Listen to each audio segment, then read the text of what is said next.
Hey, what's up guys? Trent here. The older I get and the further I advance in my sales career, the more important I recognize how much of a role my mindset plays in my life. At the end of the day, all you have are your thoughts and your perception of the world, and you'll look yourself in the mirror brushing your teeth and think, am I happy? Am I satisfied? Do I like what I'm doing? Do I like who I am as a person? Do I like the people in my life? Your mindset will be that intangible factor in your life that will either propel you forward and attract great things into your life, or it will always hold you back. In this video, I'm gonna share with you how having a happy and positive attitude and mindset will lead to a more happy and fulfilling life. Really excited to share this clip with you guys here today. In college, my junior year, I was selected to give a speech in front of 200 people, faculty, staff, and a lot of random audience members. I put a lot of thought and research into preparing this speech. I did research based on reading Man's Search for Meaning with Viktor Frankel and the Holocaust, and a lot of other great examples from actual science-backed data. This was filmed on my iPhone the day before in preparation. I was practicing. The audio is not going to be great. The quality is not going to be great. But if you're a supporter of me, or if you're a supporter of this channel and you're a supporter of having a more positive attitude, a lot of you are career driven and it's going to start with your attitude. So I think you'll get a lot out of this speech, even though the quality is not going to be great. Before we get into it, would really appreciate if you could hit the like button on this video below, subscribe to the channel if you haven't already, and I'm going to roll the clip now. It's about 10 minutes. Watch till the end. Let me know what you think in the comments. I think you're really going to like it. Really excited to share this piece with you guys. How's it going, guys? My name is Trent Dressel, and I'd like to begin by having everyone participate in a brief visualization with me. So, imagine the world as we know it today. There are roughly 7.5 billion other humans that inhabit our planet.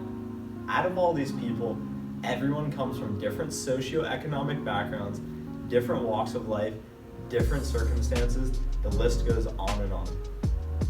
Despite all these differences, we all have one thing in common. We all share the fact that we have 24 hours in a day, and how we carry ourselves over these 24 hours is what defines us as individuals, as people, as professionals, as brothers, sisters, daughters. The list goes on and on once again.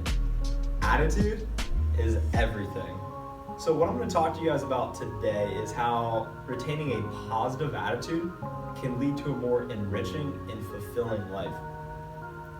What having a positive attitude means to me is believing in the good during the bad times. It's being grateful for what you have, not lamenting on what you lack. It's believing not simply that the positive outweighs the negative in life, but that we can create our own positive feelings and actions. We have the ability to control our own mindset. At this point, you may be thinking, Trent, this sounds great in theory and everything, and I actually am a happy person most of the time, but maybe I have a lot of college debt that's really burdening me. Maybe I recently had a family emergency that's tough on me. I completely understand this, and I must say life happens. It's just an unfortunate part of life, and we must acknowledge this. So that leads us right into our first major key that you must take in consideration if you're going to retain a positive attitude. And that is, you cannot let any circumstance define you. Do not make excuses. So I'd like to highlight the story of one individual in particular to kind of bring this to real life.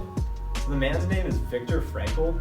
Some of you may have heard of him as he was briefly mentioned in the 7 Habits of Highly Effective People, and he wrote his own book called Man's Search for Meaning. In this book, he pretty much talks about, so to provide a little background on him, just before we talk about his book, pretty much he was a prominent psychologist during the time of the Holocaust, and I'm sure you can see where this is going. He was essentially captured by the Nazis and sent to Auschwitz, which is a German concentration camp, death camp. Very, very tough conditions here. So they had very little food, very little clothing, and they had to work insane hours out in the cold German winter times, and just it was very, very brutal, very horrific, I'm sure you can imagine, and you had the constant fear of being executed at any point. Despite all this, he attributes his success to making it out of the camp partially to luck, and mostly due to keeping himself level-headed and being somewhat positive through this horrific experience, and that's what he attributes to making it out of this camp. The premise of his book is essentially that man cannot avoid suffering, but he can learn, he or she, man, man or woman cannot avoid suffering, but he or she can learn how to cope with it. A quote that I found extremely profound and I liked a lot, a big takeaway from it, was you can take absolutely everything away from a human, but the absolute last of our innate freedoms is our ability to control our mindset despite any given set of circumstances. I thought this was very big time. Imagine the tough difficulties you're facing in your life today and just kind of stack them up to what he faced, and if he was able to stay relatively positive during those times, I'm sure nothing that's going on with you kind of compares to that. It's safe to assume, I believe, and if he can do it, I'm sure you or anyone else can too. So now that we know we can control our attitude under any given set of circumstances, let's look how to actually apply that freedom of choice model. That leads us right into our second major key, which is you must be self-aware constantly. So what I mean by self-awareness is we as humans, this is actually a quick little side note, we as humans, that's one of the big separators between humans and animals is self-awareness. And what that is pretty much you're able to consciously think about your own thoughts. So if something good happens to you, you receive a cookie, you're like, oh, I'm happy, I got a cookie, that's awesome. I stub my toe, oh, I'm frustrated, that hurts. So the model I want you guys to think about when it comes to self-awareness goes like this. So over here, you have the stimulus that happens to you, which is essentially a situation or some sort of circumstance that you're put in. Some of the times you can't control this, some of the times you can control this, but you're faced with stimuli. Over here, you have a response based on the stimuli that affects you. So as we said earlier, it's follow the similar model. You're given a cookie, that's your stimuli. Your response is, oh, that's awesome, I'm super happy, I love cookies. So where self-awareness comes in is in the middle between the stimuli and the response. Right here in the middle is the self-awareness piece I want you guys to focus on, because when things happen to you, before you even respond, you have the ability to consciously think about what the situation is demanding of you and choose an appropriate course of action to respond with.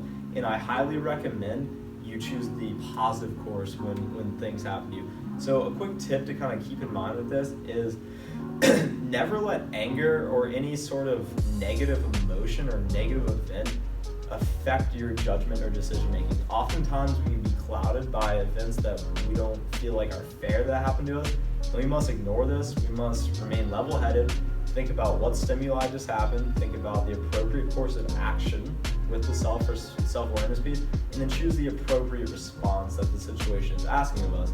So to bring this model to real life, I want to talk about a quick story. So a couple semesters ago, I was just a happy-go-lucky kid wanting to get more involved here on campus at Ohio University.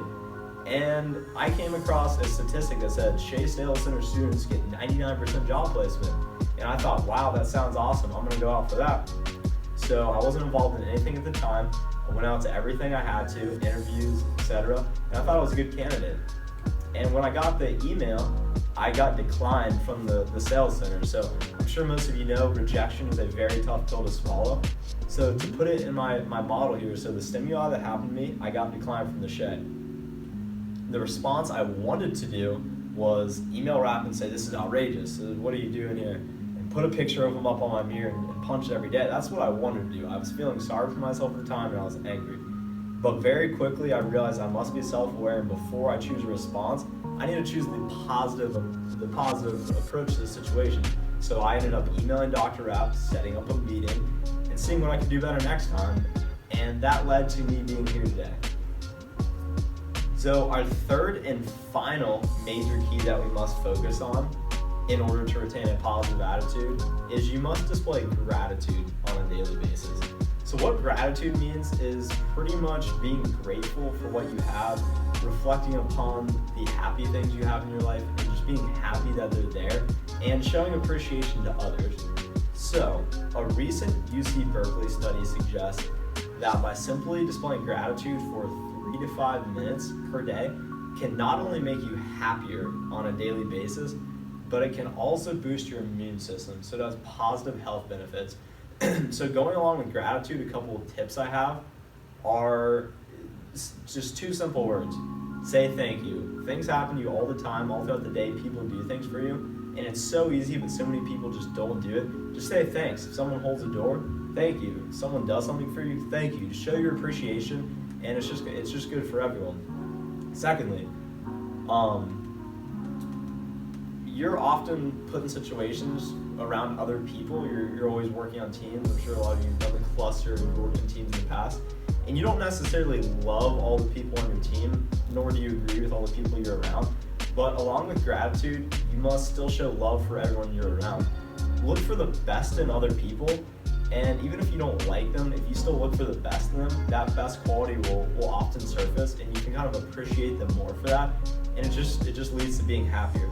And the last point I have here on gratitude is whether it's in the morning, afternoon, night, at any point of the day, all I ask, my challenge to you is take 3 to 5 minutes, and whether it's in the morning, brushing your teeth, or in the shower, just take some time yourself, and just ponder upon what you're happy about life currently, what you're appreciative for, what you're looking forward to. And by doing this, it will prime your attitude and lead to a happier course throughout the day. To summarize what we talked about today, in order to obtain a positive attitude that can lead to a more enriching and fulfilling life, you must not make excuses, you must display self-awareness, and you must express gratitude daily. And I believe that can lead to a more enriching life. And if you practice these 3 habits day in and day out, I really think you guys can see an impact in your life.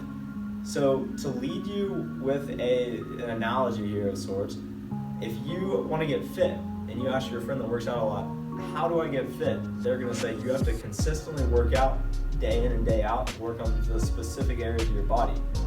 If you just try and work out once a month for, let's say, 4 hours, you're not going to get any results. You have to, day in and day out, work on these specific skills, be habitual. Same model applies here. You have to consciously think every day about these 3 principles and build on them. And if you do it day in and day out and work on them, I promise you will see a positive effect in your life. That is all I ask of you guys here today. Keep these 3 areas in mind, work on them, be conscious of them, and apply them in your daily lives over a prolonged period of time, and you will see results. I assure you of that. Thank you guys.